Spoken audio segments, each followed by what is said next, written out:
Eh bien le bonjour à tous. On est le 12 juin déjà. On est au premier tiers du mois de juin, un mois bien chargé, autant au niveau mental que physique, en tout cas pour ma part. On court un petit peu dans tous les sens, il y a les sorties scolaires, donc sorties scolaires veut dire physique un petit peu. Bon. Et surtout mental, parce qu'il faut préparer les repas, et il faut réfléchir à est-ce qu'on peut accompagner ses enfants à l'école ou pas. À cette sortie-là, oui, mais si j'accompagne mon numéro 2, je peux pas accompagner mon numéro 3 la même journée à une autre sortie. Pourquoi tu fais pas la mise au point correctement? Bon, j'ai changé un petit peu la disposition de ma caméra, je pense que ça va aller beaucoup mieux. Bon, j'espère que vous allez bien, en tout cas, ça c'est important, que vous prenez soin de vous, que vous pensez à vous créer des bulles créatives, à vous prendre des parenthèses douces et colorées qui vous font du bien, qui vous permettent de respirer, d'équilibrer votre quotidien, parce qu'on a tous un quotidien pas forcément évident, la vie n'est pas toujours rose, et donc prendre ces instants créatifs pour soi, rien que un quart d'heure, 20 minutes par jour, même 10 minutes si vous avez 10 minutes, peindre un petit coup, laisser la magie de l'eau et des pigments faire leur danse, ça fait tout et ça fait du bien, ça permet de repartir de bon pied le soir ou le matin, ça dépend de votre rythme. Alors j'ai pas mal de choses à vous partager, parce que ça fait un petit moment que j'ai pas fait de vlog, comme vous avez pu le voir. Donc c'est vrai que les choses, les projets en cours et à venir s'accumulent un petit peu. Donc c'est parti, je regarde un petit peu ma liste. Alors côté perso, tout va bien. On est parti voir la cousinade à Poitiers. Donc ça c'était hyper chouette, on a vu la vallée des singes qui est un zoo très naturel, donc les animaux ont des grands espaces pour eux, un petit peu comme Cerzat en Normandie, mais la vallée des singes donc comprend que des singes et des lémuriens. Voilà, donc c'était hyper sympa de voir les bonobos, c'est le seul zoo dans lequel il y a des bonobos, de voir les chimpanzés et bien sûr de voir des gorilles. Ça faisait très longtemps que j'en avais pas vu. Bon, ils avaient l'air en bonne santé, bien dans leur peau, et c'est vrai que voir arriver le mâle de la tribu en face de nous, en face de 200 personnes, impassible comme ça, qui nous regardent. On se demande ce qu'il peut faire, et on connaît sa force, donc c'est vrai que c'est assez impressionnant. Voilà, donc à chaque fois il y avait des animations au moment du nourrissage. Et puis il y a 2 semaines on est parti à Disney. Moi ça faisait 25 ans que j'y étais pas allée. Ça m'a fait tout drôle parce que j'avais très hâte d'y arriver. Je me souvenais de toute cette magie de Disney que ça m'avait procuré quand j'y étais allée les 2 fois où j'étais toute petite, 6 et 9 ans peut-être, je sais plus. Et pour tout vous dire, j'avais que 2-3 souvenirs quoi. L'épée, Excalibur, 2-3 photos avec Mickey peut-être, ou je sais plus qui, et le train de la mine. Voilà, si ça vous parle, si vous avez les rêves, tant mieux. Bon, c'est une attraction avec quelques descentes, il y a de la vitesse, dans le noir.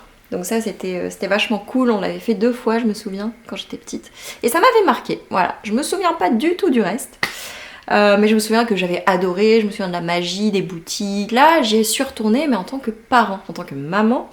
Et ça change un petit peu la donne. On a un regard différent, on voit la façon dont c'est construit, on voit que c'est assez... c'est bien fait, il y a des beaux décors, mais c'est quand même assez grossier, on voit que c'est pas du vrai, quoi.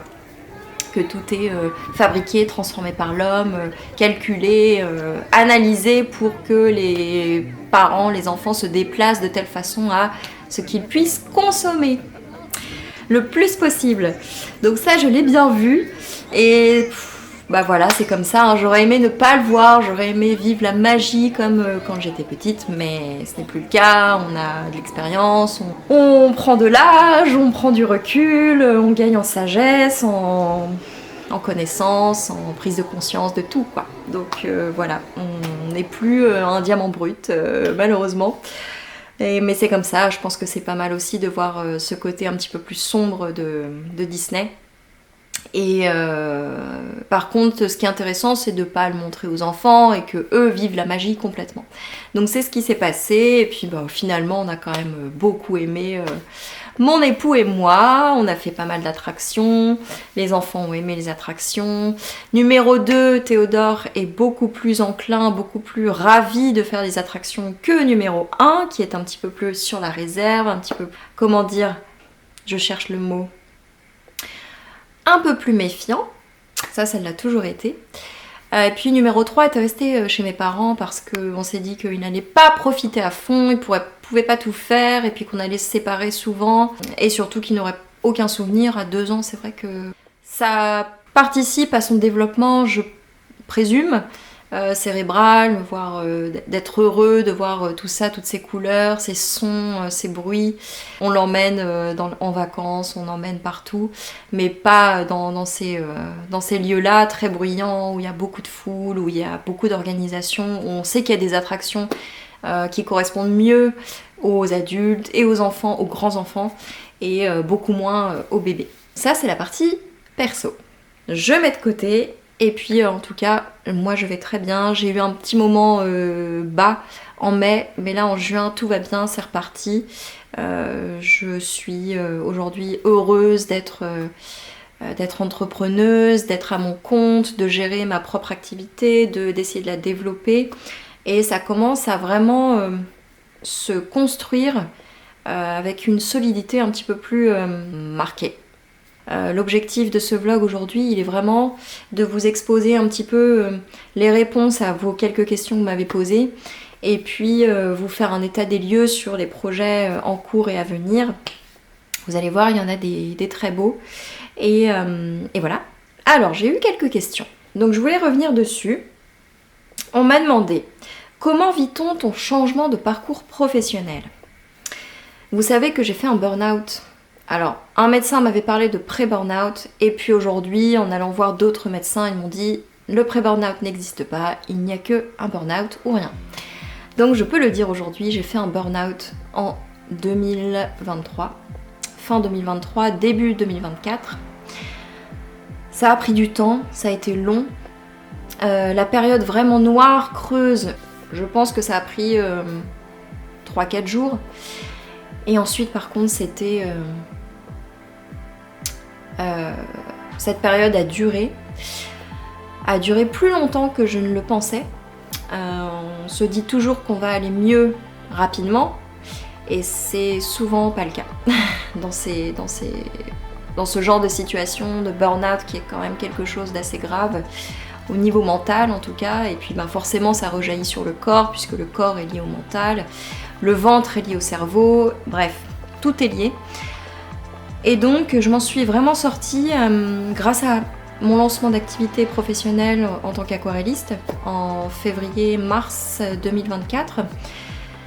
Petit à petit, pour vraiment me sentir bien cette année seulement. Cette année, je dirais au mois de mars, au début du printemps. Donc vous voyez, ça a pris quand même 1 an pour que je retombe sur mes pattes et que je rebondisse vraiment et que je reparte mieux qu'avant. J'ai quand même pas mal appris, je me suis posé beaucoup de questions sur moi. J'ai pris conscience que donner le meilleur de soi-même, ça valait tout l'or du monde. Moi qui suis perfectionniste depuis toute petite, c'est vrai que j'étais jamais contente de moi. Je me disais toujours « Ah mais ça va pas, j'aurais pu mieux faire ». Voilà, toujours cette angoisse de ne pas faire assez bien qui me collait à la peau. Et en fait, grâce à ce burn-out finalement, grâce au bilan de compétences que j'ai pu faire avec Lisa, ma coach, début 2024, et puis grâce à l'introspection que j'ai faite aussi sur moi, sur ma façon de réagir, ma façon de voir les choses dans le travail. Je suis quelqu'un de très émotive et très empathique dans mon quotidien. J'en reparlerai peut-être dans un autre vlog, je vais pas m'étaler là-dessus aujourd'hui. Donc, comment je me sens par rapport au changement de parcours professionnel ? Je me sens très bien, pour tout vous dire. Je suis à ma place. En tout cas, je me sens à ma place. J'ai le temps de justement faire des sorties scolaires avec mes enfants, de prendre le temps pour eux le soir, le matin, d'être vraiment plus présente, bien que de temps en temps je suis sur mon téléphone parce que je reçois des notifications, parce que j'ai une story à faire. Bon, c'est vrai que ce côté-là, je pense, en évoluant au fil des mois prochains, j'essaierai de me restreindre à des horaires fixes et pendant lesquels, quand je suis avec mes enfants, ma famille, je ne sors pas du tout mon téléphone. Bon, mais pas tout à la fois, hein. On essaie de faire petit à petit, pas à pas. Ce côté horaire, ce côté liberté est extrêmement enrichissant et c'est une bouffée d'air pour moi. Je pense que c'est ce que j'ai toujours voulu, mais c'est vrai que mes années d'expérience professionnelle en entreprise m'ont aussi également beaucoup aidé à gagner en légitimité et à me sentir légitime et compétente pour lancer mon activité à 100% parce que quand on se lance en tant qu'aquarelliste, dans le monde actuel en tout cas, on ne fait pas que créer, peindre, etc. Il y a aussi tout le côté administratif, il y a le côté marketing, se mettre en avant, choisir les bons canaux de communication, il y a le côté bien entendu communication, identité visuelle, qui est une très grosse partie de mon quotidien. Donc je dirais que c'est à peu près 50% de mon quotidien. Donc les amis, ne vous inquiétez pas, aujourd'hui je me sens super bien. Donc je suis ravie que vous m'ayez posé la question et de pouvoir vous en parler. Pourquoi le flou dans mes créations? En fait, quand j'ai démarré l'aquarelle au moment du confinement en 2020,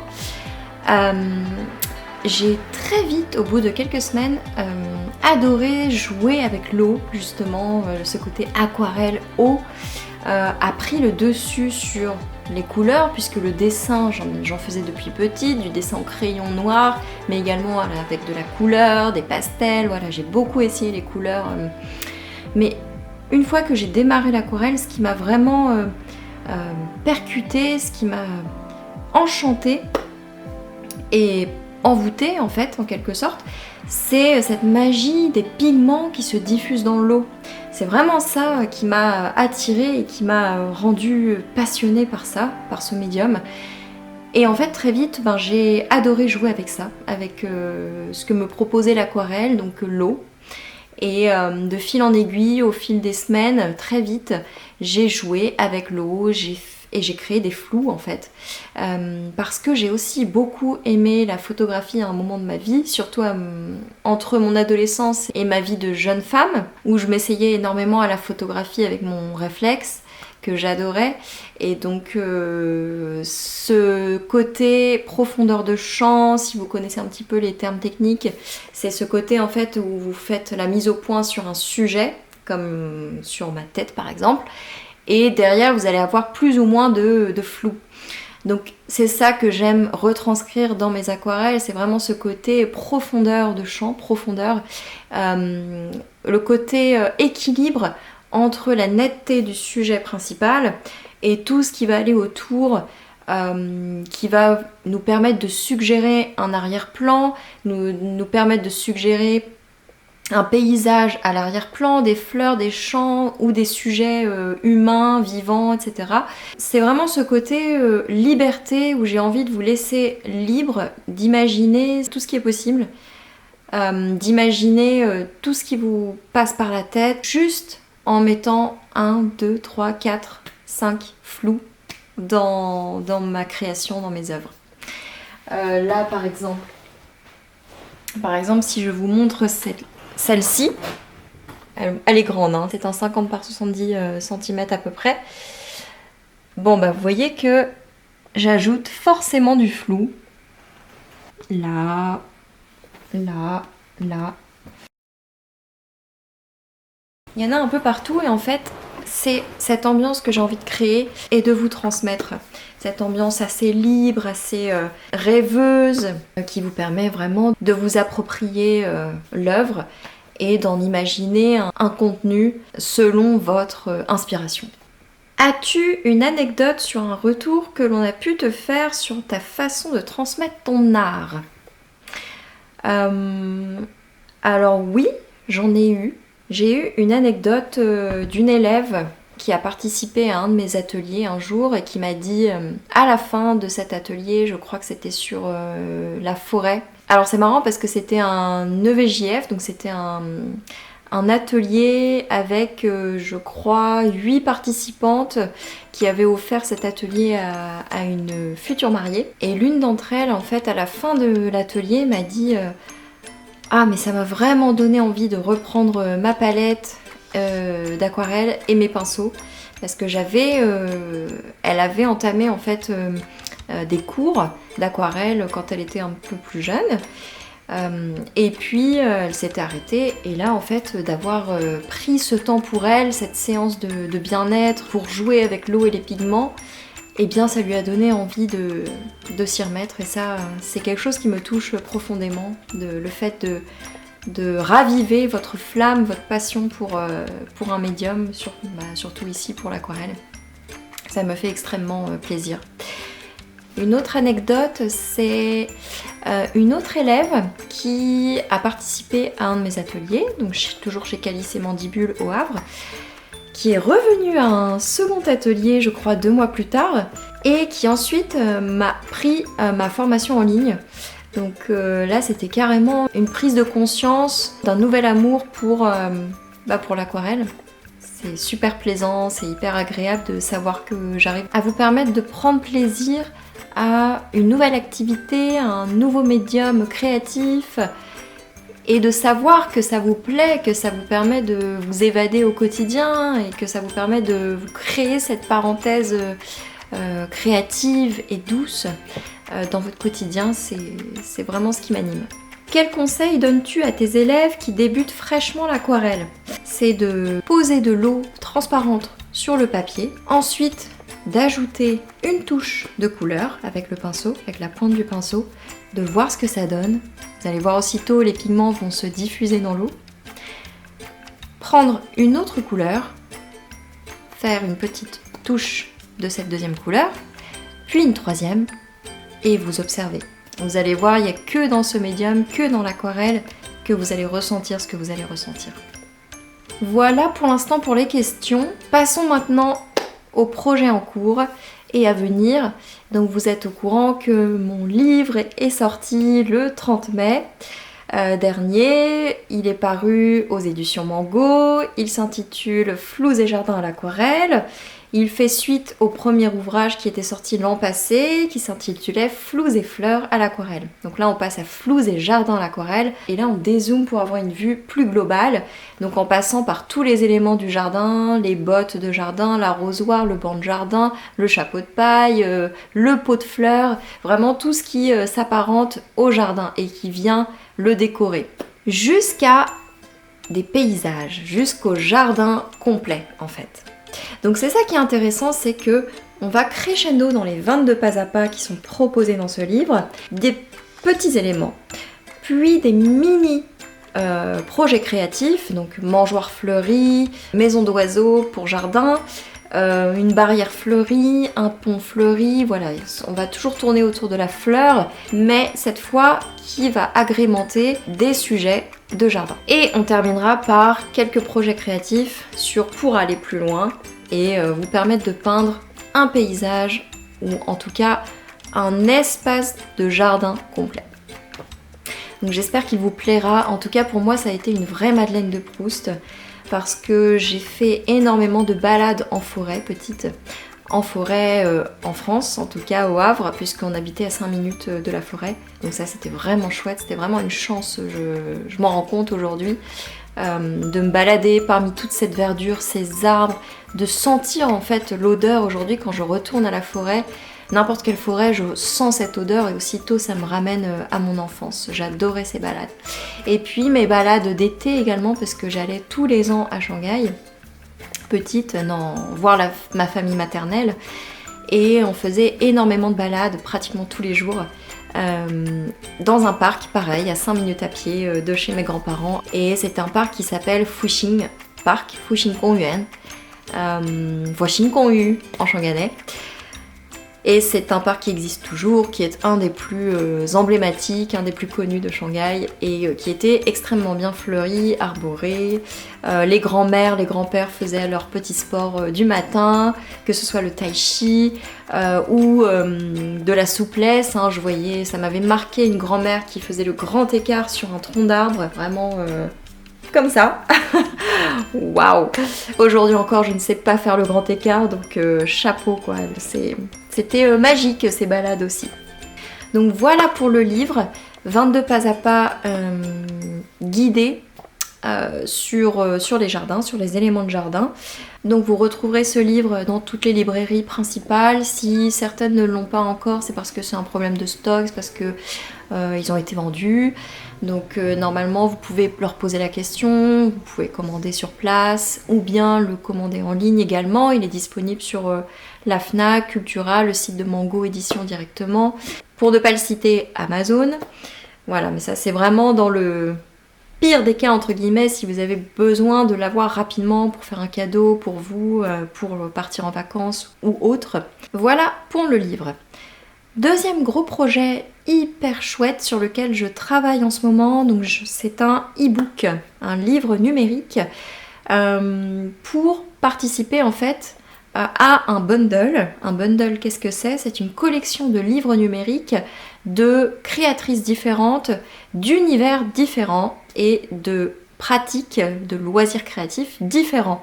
Donc c'est ça qui est hyper intéressant, c'est que tout ensemble, on est 25, tout ensemble, on crée chacune notre e-book sur une thématique, donc ça va être les vacances d'été cette fois-ci. Il sortira le 27 juin, le jour de mon anniversaire, donc ça c'est un beau cadeau. Et il regroupera beaucoup de loisirs créatifs différents, de la broderie, à la couture, les fleurs en papier, et bien sûr l'aquarelle. Je crois que c'est une première d'ailleurs dans ce bundle qui est géré par les organisatrices de... Et je suis vraiment ravie de participer à cette nouvelle aventure qui est une première pour moi, mais qui vient s'inscrire vraiment dans la continuité de mon parcours créatif et artistique en tant qu'aquarelliste, puisqu'il vient vraiment compléter ma palette de services et produits après les livres, après la formation en ligne, les ateliers en physique. Là, je repars sur quelque chose de numérique, mais en livre. Donc, j'aurais vraiment fait à peu près le tour des produits phares de ce que je peux vous proposer en tant qu'aquarelliste et de ce qui me plaît, c'est-à-dire transmettre mon savoir, transmettre ce que je sais de l'aquarelle au travers de produits pédagogiques. Cet e-book, il est composé de 9 tutos, de mini-exercices en quelque sorte, qui vont vous préparer à bien appréhender les techniques essentielles à l'aquarelle, les couleurs, l'équilibre, etc. Et petit à petit à vous détendre et à lâcher prise sur l'aquarelle.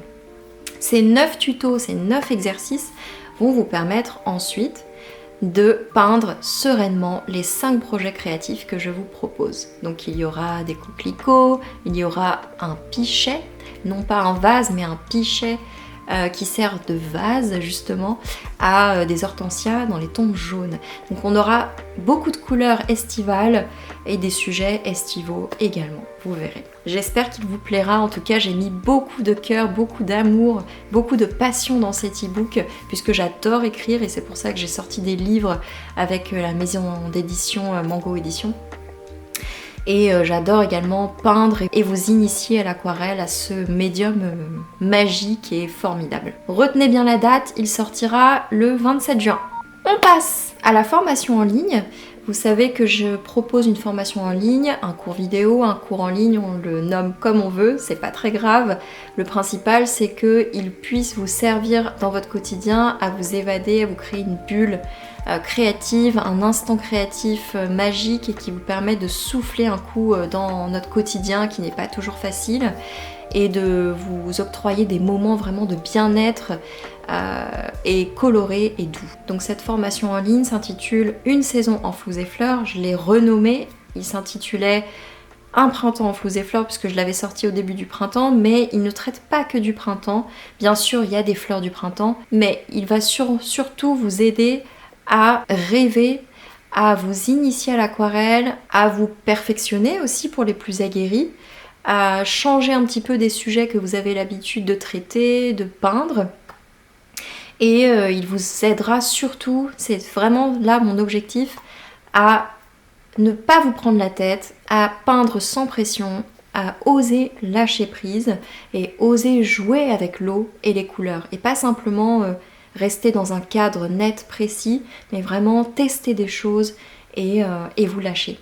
Parce que c'est en vous lâchant, en testant, en ratant, moi aussi je rate énormément avant de réussir, avant de trouver que j'ai réussi en tout cas, tout est subjectif. Moi aussi je rate et c'est ça qui me permet de me dire ah bah là je n'ai pas aimé, je vais peindre autrement la prochaine fois, c'est ça que j'ai envie d'obtenir ou c'est pas ça que j'ai envie d'obtenir. C'est vraiment vos ratés qui vont vous permettre de grandir et de faire évoluer votre pratique dans le bon sens pour ensuite être satisfait de vos créations et de vos aquarelles.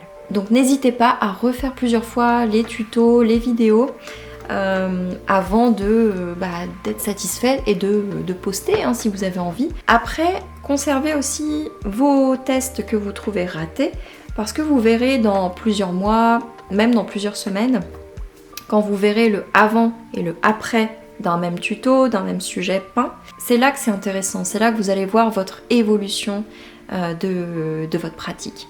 Et faites-le comme ça tous les mois peut-être, si vous avez le temps pour un sujet précis. C'est intéressant de faire cet exercice, de prendre une aquarelle sur un même sujet, de le peindre tous les 1 mois et voir comme ça l'évolution de votre pratique.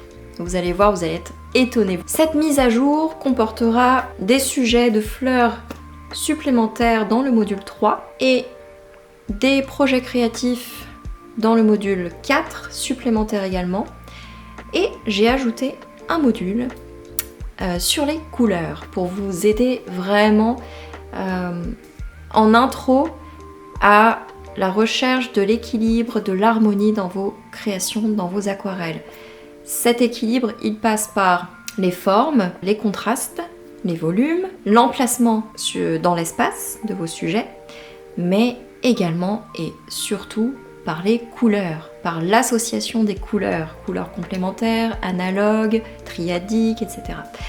Et ça, il faut l'avoir en tête et il faut pouvoir jouer facilement sans se prendre trop la tête avec les couleurs. Donc il faut forcément avoir une petite connaissance sur la roue chromatique et la façon d'associer les couleurs. Donc ça, je suis en train de le préparer également, il fera partie de cette mise à jour. Cette mise à jour sortira à la rentrée, soit en septembre, soit en octobre de cette année 2025. Il sera affiché au même prix, soit 139 €. Celles et ceux qui ont déjà acquis mon cours Une saison en floues et fleurs n'auront pas de frais supplémentaires, donc c'est tout bénef. Et ça me tenait à cœur de ne pas modifier le prix parce que ça aurait été injuste pour celles et ceux qui ont déjà acquis le cours auparavant. Et puis surtout, c'est un cours que je veux garder à long terme, qui ne soit pas éphémère, mais que j'ai envie comme ça de mettre à jour peut-être tous les ans, pour essayer de l'enrichir et ajouter des fleurs qui se prêtent à toutes les saisons, des projets créatifs différents, et que ce cours soit le plus varié possible et le plus complet possible, au même prix, parce que j'ai vraiment envie de le proposer à tous, au plus grand nombre, et que vous ayez un cours unique et qui soit une véritable initiation complète. Parce que j'ai pas envie de vous perdre dans un cours, puis un autre, puis encore un autre. Dans mon expérience, j'ai jamais eu envie de prendre trop de cours parce que je sais que je vais pas les suivre, je vais pas avoir le temps, je vais pas avoir l'envie parce que je vais me dire non mais si je suis ce cours je vais pas avoir le temps de suivre l'autre, donc du coup quand c'est comme ça j'arrive pas à faire mon choix, à me décider et je ne fais rien du tout. Donc je préfère prendre un cours complet, global, en one shot. Ça a été le cas d'ailleurs pour Photoshop, j'ai pris un cours complet et aujourd'hui je me sens beaucoup mieux dans mon approche sur ce logiciel qui peut paraître très indigeste et qui peut paraître comme une montagne à gravir dont on ne voit jamais le bout au départ, mais aujourd'hui je l'appréhende avec beaucoup plus de tranquillité et moins d'appréhension. Donc c'est pareil pour la formation en ligne. J'ai envie de vous proposer une formation complète que vous garderez à vie et qui vous accompagnera tout au long de vos étapes dans votre évolution de votre pratique à l'aquarelle. Et recoucou tout le monde. Alors j'ai dû couper hier parce que je n'avais plus de batterie dans mon appareil photo.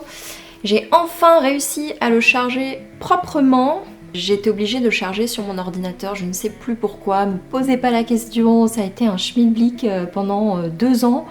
Cette histoire de chargement de mon appareil photo, je ne savais absolument pas comment faire. Même en regardant des tutos, en allant voir des forums, en demandant des conseils aux vendeurs en magasin, je ne sais pas pourquoi, j'étais complètement perdue. Et j'ai trouvé hier une bonne prise, un bon fil pour le charger. Eureka! Bref, il y a des fois comme ça, on ne comprend absolument pas ce qui s'est passé. En tout cas, tout va bien, j'ai pu le charger à fond, il est à bloc. Il va pas juste me durer 30 minutes comme il me faisait auparavant. Là, ça va vraiment, je pense qu'il en a pour 3 heures de batterie et tant mieux. Donc on se retrouve, on est aujourd'hui le 13 juin, on est encore le matin. Je crois que je vous ai tout dit sur les projets en cours et à venir en tout cas. Et je vous laisse maintenant sur un moment créatif en compagnie de mon livre Floues et jardins à l'aquarelle. On va peindre ensemble un petit pas à pas. C'est parti!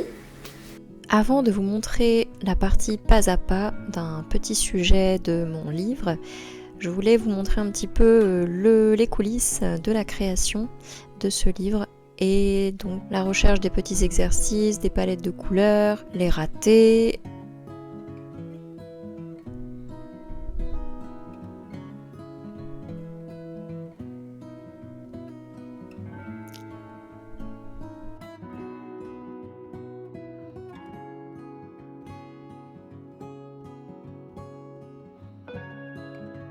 Là, on passe sur la technique du splash, la technique du glacis, et puis vous avez aperçu également l'arbre que vous retrouverez sur la couverture de mon livre et ce que ça donne dans le livre directement. La palette de couleurs, les couleurs VF, exclusivement. Elles sont trop belles, toujours aussi crémeuses, onctueuses et hyper sympas, agréables à peindre avec. Et je vous laisse avec l'intérieur de mon livre. Belle découverte à vous si vous ne l'avez pas encore vu. Je vous en montre un bel aperçu.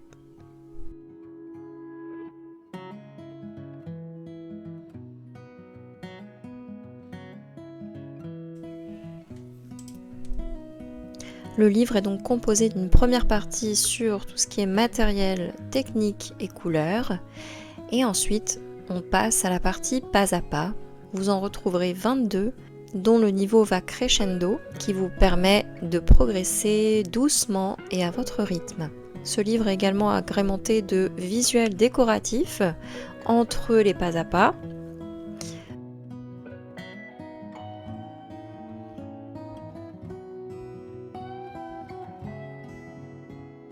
Donc vous retrouverez ce type d'illustration, des planches, un balcon fleuri,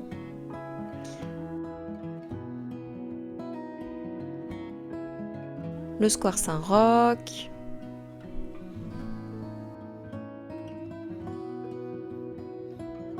sous l'oranger et d'autres encore. Je vous laisserai les découvrir tranquillement. Passons maintenant à la partie pas à pas. Donc je vais faire un petit exercice avec vous. En reprenant un des pas à pas de mon livre, vous allez me voir en chercher un dans le livre directement et me poser pour peindre avec vous.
Sinon oui, encore une petite chose que je voulais vous partager, c'est au niveau presse.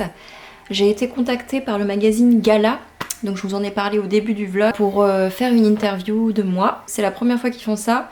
Ils sont en train de mettre en place un cahier spécialité avec à l'intérieur des recommandations de créateurs et de ce que les lecteurs peuvent retrouver comme petites choses sympas à faire l'été ou plus tard même.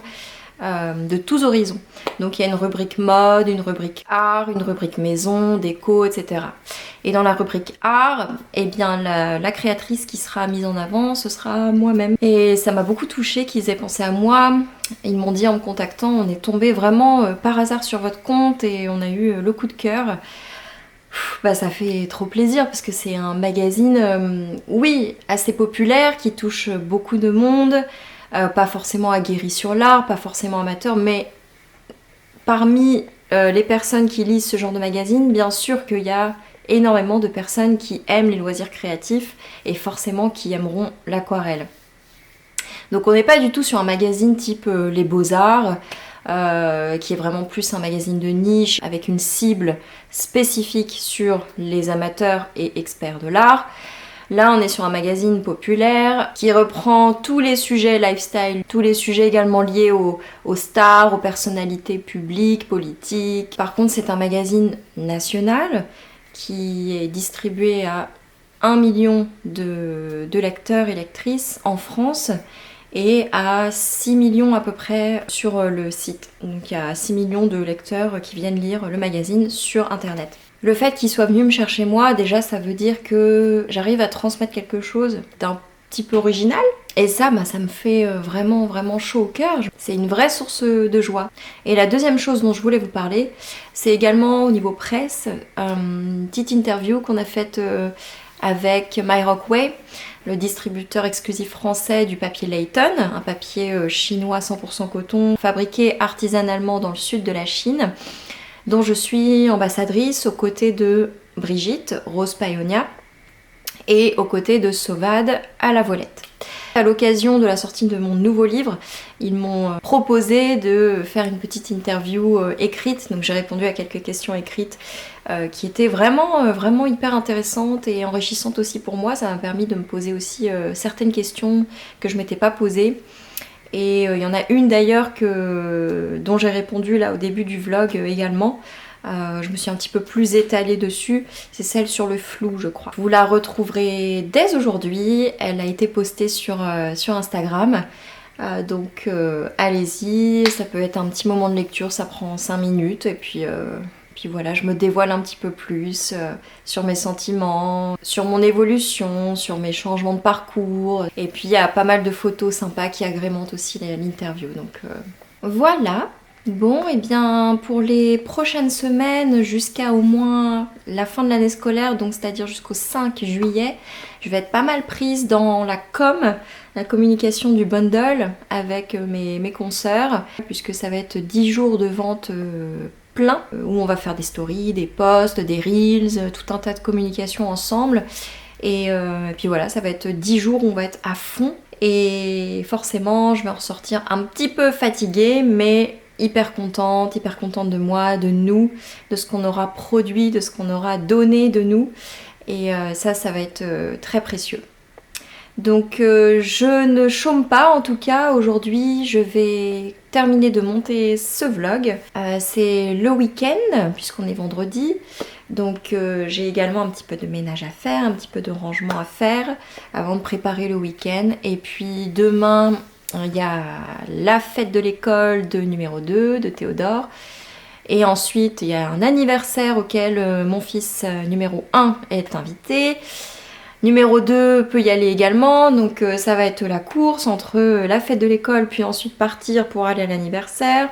Dimanche, on va sûrement aller à un événement spécial avec une super programmation sur la thématique de l'arbre. Et c'est dans un parc que j'adore, c'est le Square Saint-Roch que vous pourrez retrouver dans mon livre également Flous et Jardins. J'ai fait un visuel. Et c'est aussi le parc dans lequel mon époux m'a demandé en mariage, donc j'ai beaucoup d'affection pour ce joli parc havrais. qui est en plein centre-ville, entre la plage et le centre-ville, les halles. Il est très très beau, très arboré, très fleuri. J'y ai d'ailleurs aussi fait une partie de mon shooting avec Hélène, la photographe talentueuse qui m'a prise en photo tout au long de ce shooting et qui a su capter mes émotions et capter mon âme. Et je lui en serai toujours reconnaissante. Ça m'a permis d'évoluer aussi un petit peu et d'avoir un peu plus confiance en moi. C'est fou en fait, quand j'entendais ça avant de faire un shooting photo, je comprenais pas trop. Et en fait en le vivant et l'après-vécu en fait me conforte sur ça et je me dis que oui maintenant je comprends pourquoi les gens disent ça. Que si un jour vous avez l'envie ou l'occasion de le faire, faites-le. Ça vous fera forcément grandir et ça vous apportera beaucoup. Je conclue ici et puis je vais aller me faire un petit thé. Je pense que je vais choisir le Konmaicha, un petit thé au riz soufflé grillé et thé vert qui est bu par les Japonais surtout. Je vous laisse et je vous dis à très bientôt. Prenez soin de vous et je vous mets tous les liens de toute façon en description. Bon visionnage et à tout bientôt. Bonjour.